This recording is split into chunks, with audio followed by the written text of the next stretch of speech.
Impact review here. I'm sorry. I couldn't watch the show last week. I'm sorry. But I wish I did. I truly wish. I was upset that I couldn't see the show. I was not feeling well. Having allergies, even with medicine, it screws with me. There was a lot of pollen in this area. Drove me insane. Ugh. But I just couldn't watch the show. And I wish I did. Because there's so much content in this Impact. I wish I had missed last Impact, particularly knowing what they did with pretty much with LAX. So let's go with the ending of the show. OVE and Sammy versus the Lucha Brothers and Brian Cage. Now, we have a match for them, supposedly at Bound for Glory. And it's supposed to be OVE rules. I'm kind of in the camp. Well, there are two camps. One, it's good to see spontaneousness before pay-per-view. Especially when it's with these guys. Then I'm with the camp, why? You don't always have to blow your load. In other words, show what you're going to be doing. Every time when there's a pay-per-view, you show exactly what these guys are going to do. And it ruins it. I'm kind of in the camp of the latter. Because even though it was a DQ and it was a physical match, as you can see from the videos, well, not videos, the pictures beside me. I got so much on my mind. I'll explain it at the end of this review if I don't forget what I'm talking about. But you can see from the pictures, there was a lot of spots in this match. But in the end, Sammy DQs it by grabbing the ref and throwing him to the ground. And that just ends it. And they just end them with a fight. It was okay. But honestly, I just didn't want to see this. I want to see Brian Cage do another promo segment. And he did a promo segment just like the Lucha Brothers and just like OVE. I'll talk about them in a moment. But Brian Cage needs to talk more. He talks well. The Lucha Brothers are talking more. Seeing that Phoenix is the one who's talking for his brother Pentagon. That's good. Pentagon's still talking and they are using subtitles, which is beautiful. I wish the WWE would be mindful of this. In fact, I might actually do a video after this because of what happened with the ratings on Monday. Everyone else is doing it. I might do it just to get my thoughts if I don't forget. But anyway, seeing that Pentagon Jr. and Phoenix did a very good segment, I liked it. OVE continuing what happened last week, supposing when Dave Chris got kidnapped and he's thinking they did magic on him and they just want revenge for what has happened. That was also good. Throughout the night, the promo segments were very good. The interviews were not bad. And let's move on to what happened with Eddie Edwards, Moose, Alyssa, Johnny, and Austin Aries. That's a lot to say in one segment. We get a phone message from Moose to Eddie Edwards. Pretty much saying, hey, Eddie. And Eddie's seeing that he thought it was his wife. He said, Moose, how you on my wife's phone? He said, come to this place that you know they just closed down. Let's talk. He goes there. He sees Alyssa sitting right next to pretty much Moose. And this entire segment was to address what happened between the two. Now, I kind of feel like it's a little late, but it makes sense for them to have a match at Bound for Glory. Because, look, Eddie's not one of the best actors, but he did a pretty good job there. It's understandable. It wasn't bad. He pretty much said, Moose, I know you're mad. I messed you up. I should have been there. I should have been there for you. I understand you want to beat the crap out of me. We can have a match. You can beat the crap out of me. You can hug it out afterward. But let Alyssa go. And then Moose's side. And I don't think Moose is a great actor. But I will say he did show a good amount of emotion. But he seemed to be swaying a lot like this. And I don't know what to make of that. Is that him trying to act? Is that him actually getting too caught up in the moment? And that is how he reacts to a type of emotion? I don't know. But he did say it very well. Look, you're supposed to be my friend. But when my opponent, who I hate the guts of, comes and checks me out to see if I'm alright, you know there's something wrong with that. Where the hell were you? Just like I said with Eddie saying, hey, I'm sorry I screwed up. Moose had his moment. It was very well done. And then Moose said, we're going to have a match of Bound for Glory. I'm going to nail your ass. And ending that part, Eddie says to Alyssa, get him now. She throws water in his face. He goes and pounds on him.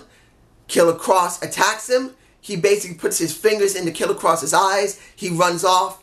And then he does the most stupidest thing. Just leaving the door of where they were, the building, he calls Johnny and says, it looks like our boy is by himself. Go get Austin. So you see and this is kind of like, I'm kind of confused. Because the way it was described, it sounded like Eddie was telling Johnny, go beat the shit out of him. Sorry for the cursing, ladies and gentlemen. But he doesn't. He just goes to look for him. And he acts nonchalant about it. Now, of course, we're talking about Johnny. Johnny Mundo. Johnny Impact. Johnny Morrison has always been kind of a nonchalant kind of guy until he really shows when he's really pissed off. And he wasn't pissed. And I think he should have been pissed. By the time he makes it to the ring, he's just calling out Austin Aries to talk to him. And Austin cuts the best promo I've seen him cut in a while. And unfortunately, Johnny didn't respond to it very well. Not that he was pissed about it. He acted too nonchalant about it. He should have been more pissed off. Now, mind you, when he said, you think you're the greatest. You've done your movies. You've done Bo the Bounty Hunter. Boomer the Bounty Hunter, Bo. But he also did, if no one remembers, he actually did Hercules. And he did it with Tamina. He did Hercules, a movie. He did that one too. But it's not mentioned. I thought I'd say it. Maybe I'll get the image for it. But when it came down to it, Johnny just didn't give the right response to the situation. Just didn't. I'm sorry. If anybody thought he did a good job, I don't think he did. Now, did he talk well? He talked all right. And in the end, after a little scuffle, he got over Austin, who was faking. And this is the thing I wish he wouldn't have done. He didn't need to fake being injured. He could have just came out there, be a man, and basically kicked his ass. But he had to do the injured bit. But that's just me. I think when it comes to Austin, he didn't really require that. He said it himself. I don't need help to beat you. I beat you already on my own. I won the damn title in 45 seconds. I am one of the best. And when it came to that, he just didn't need to act like he had a limp, act like he had gotten concussed, act like he got an arm in a sling. He didn't need it. But that's just that. Now, there was so much content. When they opened the show, it was a match I don't understand. Why did they do it now? Why? Matt Sydal versus Rich Swann. Now, I can understand they wanted to bring in Ethan Page. I believe he's a Canadian wrestler. He mainly works in Border City Wrestling, I believe. I could be wrong. I thought I heard that he could be in there, or I could have been mistaken. It could have been someone else. But Ethan Page is supposed to be a really good wrestler. But if you're going by the match itself, it was a great match. But why do it on this Impact? And then complete the match almost. Have Ethan Page come out and basically have Matt Sydal pin him. And that's to Rich Swann. I'm not Rick. Rich Swann. And then, well, the promo was good. I liked how they both talked. But they could have had this match and not have a match. They could have came out. Ethan Page could have came in and then nail Rich in the back of the head. They beat him up. They even then could have done that. They didn't need to give us a free match, even if it wasn't completed. That's just how I felt. Now, let's see here. I'm trying to remember. There was a lot of content. All right, Kiera Hogan versus Su Yung with the Undead maiden, or, well, the undead bride had one of her maidens by her side, or maid of honors, and Kira had Allie by her side. Honestly, the way Allie has been acting for the last near 5 months, I just don't want to see her on television. Wrestling, I just don't. Because she's been very botchy. I don't know if anyone else notices how botchy Allie has been, but she has been very botchy. She just has. When she had the match with Su Yung and Tessa Blanchard, she just seemed so damn botchy. So when you look at Kiera Hogan versus Su Yung, and I know one of my subscribers said, dude, I'm sorry. Su Yung, great wrestler. Allie, yeah, she ain't doing that well. Tessa is the perfect one. She's the greatest. And then he says about Kiera Hogan, sorry, she ain't nothing. I just take an offense to that. Now, I don't hate the guy, and you know who you are. I just take an offense that Kiera Hogan has great ring potential, just like when it comes to your Tessa Blanchard. The only reason I said Tessa shouldn't be champion now, she should have it next year, and that Kira should be the one to be the champion. She would be a transitional champion. She does have ability to talk. She's actually not that botchy. I'm sorry. She's actually pretty damn good in the ring. She did a good job. In the end, once the maid of honor and Allie got involved, you got Su Yung winning, which was the wisest thing to do. Su Yung should be winning. But then, once they brought the casket out, and Su Young's about to take the straight fire of Kiera Hogan, guess who saves her ass but not? And that's Allie. Allie does not save her ass, and she ends up in the casket anyway. And now they're showing Allie just so frustrated, so done, she now has a nervous breakdown.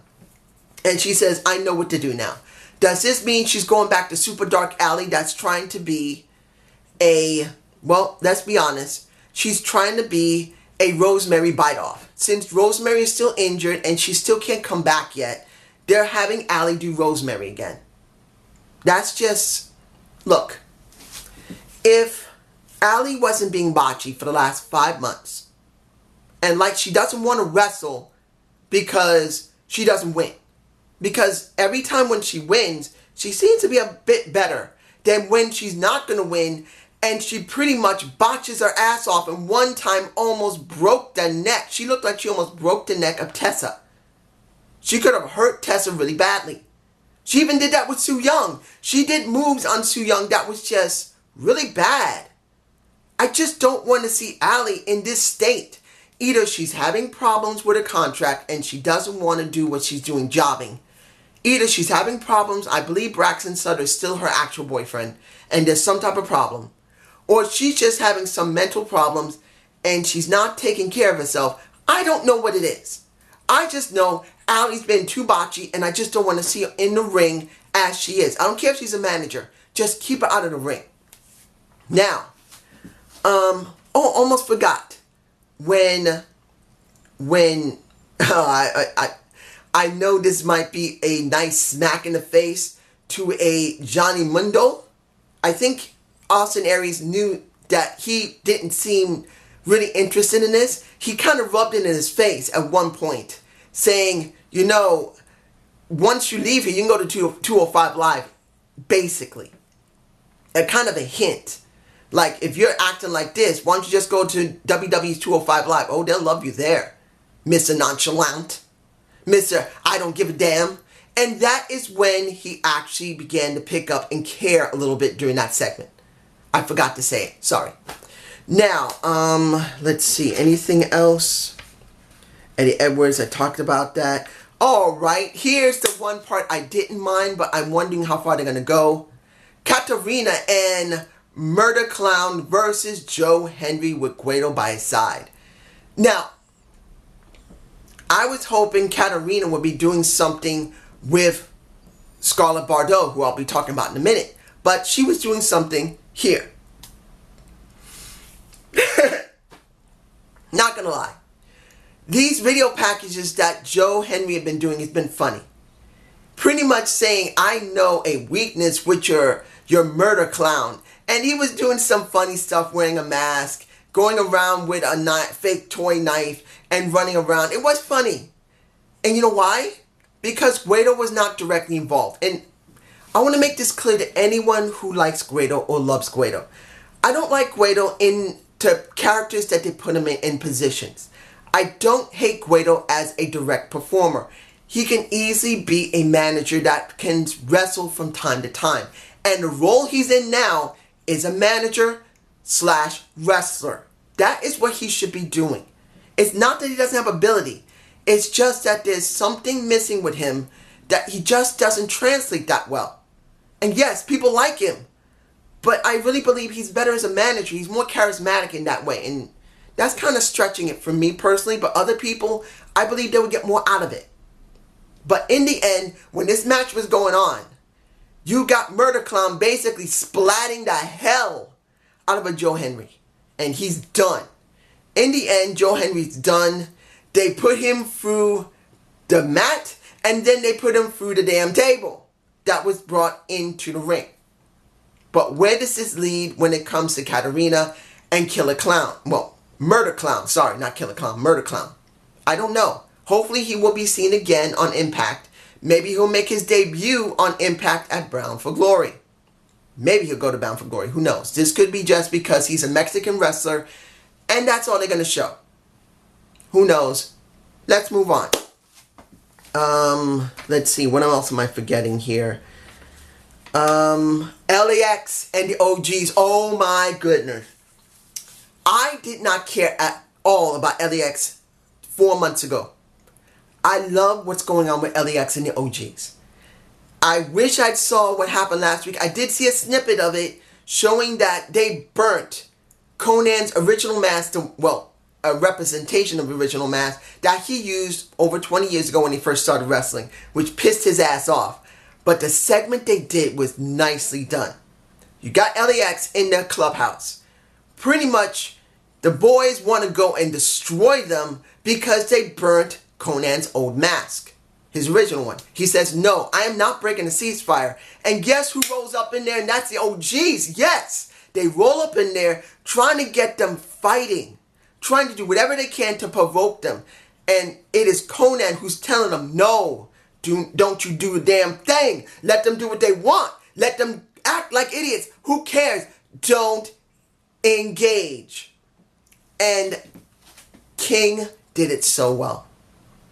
I don't remember all that he said, but he pretty much made it really clear. He was willing to insult Konnan. Konnan, I do remember him saying, I trained you. I brought you up in the streets. And yeah, you brought up a snake. He said, yeah, you ain't nothing but a damn snake, but I still brought you up. Show some respect. I ain't showing no respect. Oh, dog, you got some tequila. You always got the good stuff.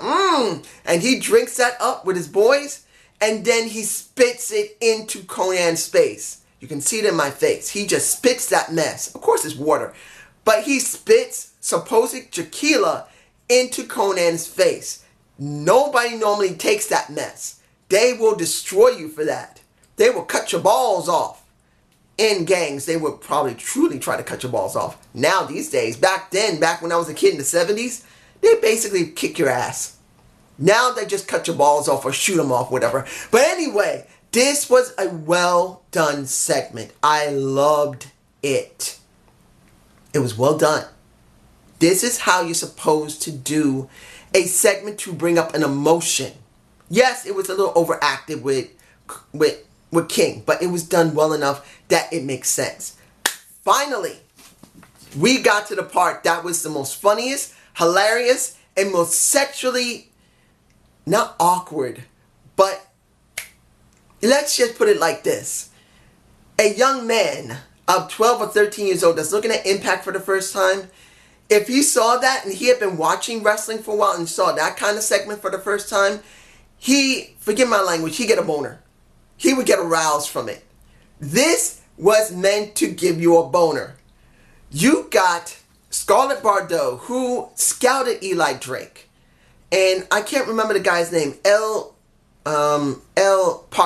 Patulona? I could be wrong about the name. I couldn't pronounce his name properly. He beat him. And not taking anything away from him. From what I understand, he's a legend in Mexico. But this isn't about him. It's not even about Eli Drake, who I really want to see work with Scarlett Bordeaux. I want to see him work with her. But this is about Scarlett. She had a moment after that with two guys who really want to work with her will actually get into her pants. One does a backflip. The other one's just wearing a lion kind of costume. And she just grrr at him.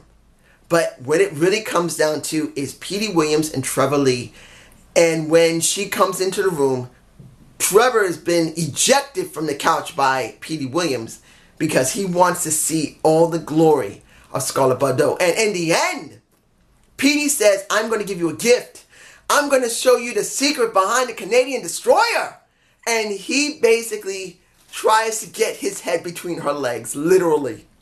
He positions her backside right. He explains to her what is required. That he says, normally do the Canadian destroyer, I have to put you between my legs to be able to do it. I'm going to get between your legs. Let me straighten out your back. And you can see it in my face, straighten out her back. Then he puts his head between her freaking legs. And Trevor Lee's going, what the hell are you doing? Then after that, he gets up, very upset, saying, you crazy? What do you think you're doing? And at the end of it, those two have an argument. It is the smoke show that tells them to calm down. Why don't you take it outside? They take it outside. And now she's enjoying the chaos because she knows she's got every man wrapped around her little finger. Impact Wrestling is to smoke shows. This was the most sexually explicit wrestling segment I've seen in a while. Since Edge was with Lita and did that fake sex scene inside the ring in a fake bed.